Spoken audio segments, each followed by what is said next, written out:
شکریہ. میں جیسے پہلے بھی کہا میں نے کہ میں اس کو مختصر ہی کروں گا. پہلے میں تھوڑا سا ٹچ کروں گا کہ ہمارے زوال جو ہے اس کو وہ ہم کس حد تک زوال پذیر ہیں. پھر تھوڑا سا کچھ عرض کروں گا اس کے اسباب کیا ہیں, اور پھر حل کی طرف بھی کچھ تھوڑا سا مختصر سا میں ذکر کروں گا. جہاں تک ہمارے زوال یا کس حد تک ہم پہنچ چکے ہیں اس میں تو یہ ہے کہ آپ بھی جانتے ہیں مسلمان جو ہیں یہ کچھ 10-20 یا 100 سال سے زوال پذیر نہیں ہیں, یہ صدیوں سے ہیں. اور اس کا اب تو اس حد تک ہم پہنچ چکے ہیں کہ مسلمانوں سے ایسے لگ رہا ہے کہ انسانیت کا بھی خاتمہ ہو رہا ہے. اور جیسے کہ میری طرح آپ بھی محسوس کر رہے ہوں گے, مسلمان کہلانا بھی اب تہذیب یافتہ دنیا میں کچھ باعث شرم سا لگ رہا ہے. کچھ 50 سے زائد مسلمان ملک ہیں, لیکن ان میں سائنسی پیداوار جو ہے دنیا کی سائنسی پیداوار کا 1% بھی نہیں ہوا, یعنی نہ کے برابر ہے.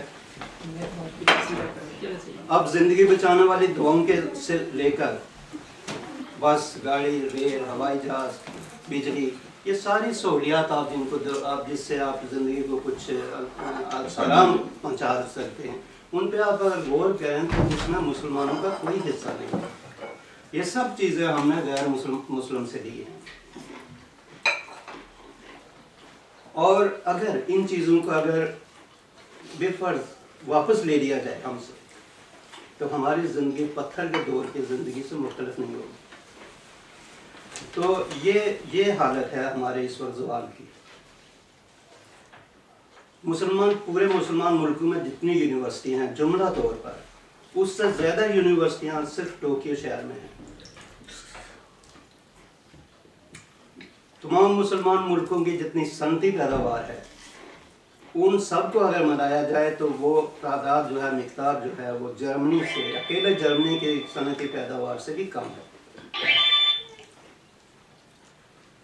مغرب سے لے کر مشرق تک مسلمان پھیلے ہوئے ہیں.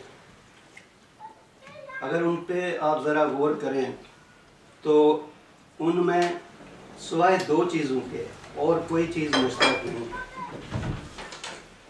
زبان, رنگ, نسل, کلچر, ہر چیز, یعنی آپ مراکش سے لے کر فلپائن تک ان کو دیکھیں تو یہ سب چیزیں مختلف ہیں, صرف 2 چیزیں مشترک ہیں. ذرا غور کریں ان پہ. ایک جو چیز مشترک ہے وہ ہے اسلام, مذہب, اور دوسرا مفلس. ان سب ملکوں میں, سب مسلمان ملکوں میں آپ دیکھیں کہ دنیا کی کوئی برائی نہیں جو ان میں نہ ہو. جو بددیانتی, ملاوٹ, رشوت خوری, قتل و غارت, جہالت,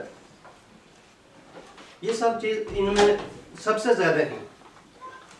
اب جب یہ تھوڑا سا آپ نے موازنہ کر لیا تو پھر اللہ تعالیٰ یہ خیال آتا ہے کہ کہیں اس مفلسی میں, اس زوال میں کیا مذہب کا حق تو نہیں.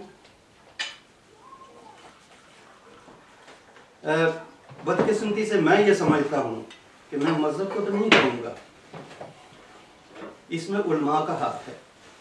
جیسے کہ آپ پہلے بھی آپ سن چکے, اس میں بہت سارے ہمارے زوال کے بہت سارے اسباب ہیں.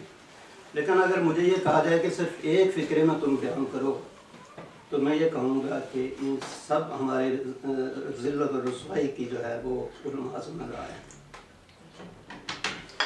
وہ کیسے, میں تھوڑا سا کچھ دلائل دوں گا آپ کو. وحی کا سلسلہ بند ہونے کے بعد علماء پر ایک باہری ذمہ داری عائد ہو گئی تھی. یہ علماء ہی تھے جو عوام الناس کو قرآن مجید کی تعلیمات سے روشناس کراتے. حضور علیہ السلام کی رحلت کے فوراً بعد ہی مسلمان فرقوں میں بٹ گئے اور ایک دوسرے کو بے قتل کیا. بادشاہ کی بنیاد رکھ دی گئی. ملا اور ملوکیت کا اتحاد جو ہے ابھر کر سامنے آیا. ملا اور ملوکیت دونوں پھیلتے پھولتے رہے, اور یہ دیکھیں گے اب تک پھیل پھول رہے ہیں, مگر عوام کی حالت بد سے بدتر ہوتی جا رہی ہے. ملا اور ملوکیت دونوں نے اپنے مفادات کا خیال رکھا. اور عوام اور مذہب دونوں کو صرف اپنے ہی مفاد میں استعمال کیا۔ ملوکیت کا مفاد تو یہ تھا کہ لوگ ان پڑھ رہے ہیں، ایک ان پڑھ سپاہی لڑنے کے لیے پڑھے لکھے سے کہیں زیادہ بہتر تھا۔ پھر اس پہ عوام پہ وسائل بھی خرچ کرنے کی ضرورت نہیں تھی، جو وسائل تھے وہ اپنے آپ پہ خرچ کیے جاتے تھے۔ اب یہ ملا کہاں سے بیچ میں آ گیا؟ ملا ایسے ہوا کہ ملا کا مفاد یہ تھا، اس نے سمجھا کہ وہ اپنی آزادی کو قائم رکھ سکے۔ مسجدوں کو آباد رکھنے میں ہی ملا نے اپنی عافیت سمجھی۔ حقوق اللہ کو تو اس پہ بڑا زور دیا، حقوق العباد کو بھول بیٹھے۔ حقوق العباد کو اگر ٹچ بھی کیا تو وہ صحیح قرآن مجید کی روشنی میں، اس کی صحیح اسپرٹ میں نہیں کیا۔ ایسے بتا دیا یتیموں کا حق نہیں مارو، یہ نہیں کرو، کسی کا دل نہیں دکھاؤ وغیرہ۔ عجیب و غریب فتوے دیے گئے۔ پچھلی صدیوں میں آپ دیکھیں، تاریخ اٹھا کے دیکھیں تو ملا نے بہت سے فتوے دیے ہر دور میں۔ انہوں نے جدید اور سائنسی تعلیم کو غیر اسلامی قرار دیا ہے، اور یہی نہیں بلکہ سائنسی تعلیم کی مخالفت کی، شدت سے مخالفت کی، اور یہاں تک فتوے دیے کہ قرآن مجید میں جو پڑھنے یا علم حاصل کرنے کا حکم ہے وہ صرف اسلامی تعلیم کے لیے ہے۔ یعنی یہ مذہبی تعلیمی اس کو وہ لکھنے اور تعلیم حاصل کرنے کو دیا، دوسری دنیاوی تعلیم جو تھی اس کو ممنوع قرار دیا گیا۔ اسی طرح ایک اور خلافت عثمانیہ کا آپ دیکھیں تو اس میں بہت سے علماء نے، یہ کئی صدیوں پہ محیط ہے یہ عرصہ، تو انہوں نے یہ فتوے جاری کیے کہ بادشاہ وقت جو ہے وہ اپنے معصوم بچوں کو، نابالغ بچوں کو قتل کر سکتا ہے، اپنے بھائیوں کو قتل کر سکتا ہے، اور ریزن یہ دیا گیا کہ چونکہ پھر یہ بغاوت کا خطرہ نہیں رہے گا۔ اب دوسری طرف اللہ تعالیٰ نے قرآن مجید میں فرمایا ہے کہ ایک شخص بھی بے گناہ اگر قتل کر دیا جائے تو پوری انسانیت کو قتل کے برابر ہے۔ لیکن اس تعلیم کو صرف اپنے مفاد کے لیے اس کو نظر انداز کر دیا گیا۔ دوسری جو سب سے بڑی میں سمجھتا ہوں وہ یہ ہے فرقہ بندی۔ آج کتنے فرقے ہیں؟ یہ فرقے کس نے پیدا کیے؟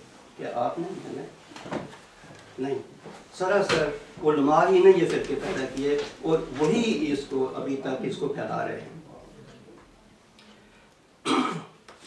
آل عمران میں آیت نمبر 105 ہے، اس میں اللہ تعالیٰ فرماتے ہیں، مسلمان کو خبردار کیا، ڈاکٹر صاحب نے بھی اس کا حوالہ دیا تھا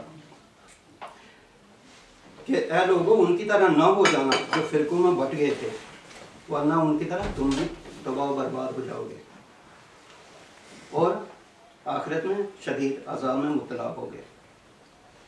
پھر ایک اور جگہ سورہ 30 میں آیت نمبر 2 میں پھر اس فرقے کے جو ہے اس کی تھوڑی اور وضاحت کی گئی ہے کہ ہر فرقہ اس خوش فہمی میں مبتلا ہے کہ صرف میں ہی حق پر ہوں۔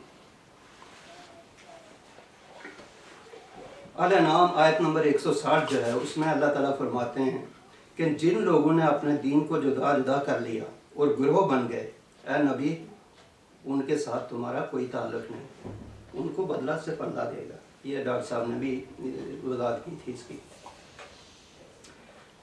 جہاں تک پھر اللہ تعالیٰ کئی جگہ پہ قرآن مجید پہ فرماتے ہیں کہ جو لوگ احکامات خداوندی کو کہ کچھ حصوں پر تو عمل کرتے ہیں لیکن کچھ کو فراموش کر دیتے ہیں، ان لوگوں کے لیے دنیا میں بھی ذلت و رسوائی ہے اور آخرت میں بھی۔